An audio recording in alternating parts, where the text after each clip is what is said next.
السلام عليكم. تحياتي للجميع.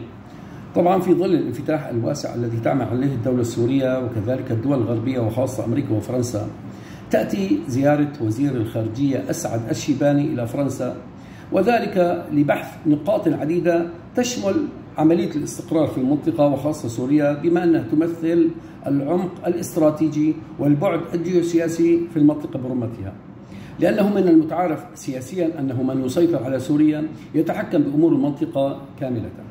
لذلك في هذه الزيارة التي سيعمل عليها الوزير الشيباني سيقوم ببحث عدة نقاط أساسية. هذه النقاط الأساسية تندرج في هذا النطاق، وكذلك تندرج في سعي الدولة السورية لأن تصل إلى شاطئ الأمان مع كامل مكوناتها العرقية والإثنية. لذلك أهم نقطة سيتم بحثها الآن هي نقطة فض الاشتباك الذي خلقته إسرائيل بعدة مرات من خلال قضمها للأراضي السورية، وكذلك للسيطرة على منابع المياه، وهي الحالة الأساسية الآن في المنطقة، السيطرة على منابع المياه والتحكم بأوراق ضغط ضد الدولة السورية لعدة اتجاهات. لذلك الآن هذا الأمر الذي يتم برعاية أمريكية، وخاصة أنه يجب الوصول إلى عملية فض الاشتباك، أن يتم العودة إليها.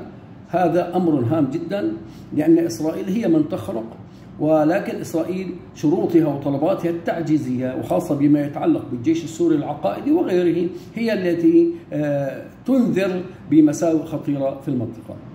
الناحية الأخرى هي موضوع وقف إطلاق النار ومراقبة وقف إطلاق النار ما بين الأقلية الدرزية في السويداء وكذلك ما بين القبائل والعشائر البدوية الموجودة في المنطقة، والتي تم تهجيرها من قبل هؤلاء ومن قبل ميليشيات حكمة الهجري وغيره من الميليشيات التي تعمل تحت راية المجلس العسكري.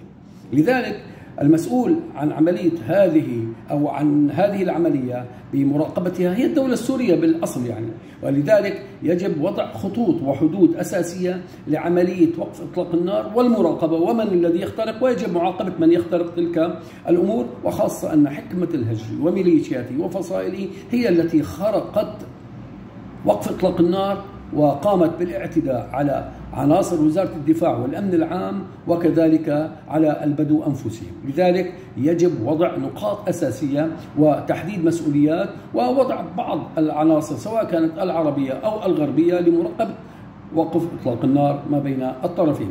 الناحية الأساسية هي خفض التصعيد في المنطقة بشكل أساسي، لأن كما قلت أن سوريا تعتبر هي حجر الزاوية في المنطقة، ويجب أن يتم خفض التصعيد بكافة الاتجاهات، ويجب الضغط على الأقليات التي تسعى لأن تعقد مؤتمرات.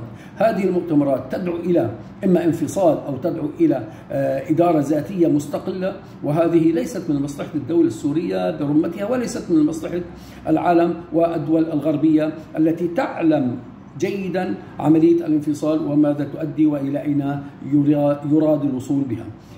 الشيء آخر هو التفاهمات التي تدعم الاستقرار في المنطقة. كيف يتم الوصول إلى تلك التفاهمات؟ يتم الوصول إلى تلك التفاهمات بعدة اتجاهات. أن هناك خطوط عريضة يجب البحث بها ووضعها، وكل ما داخلها يعتبر تفاصيل.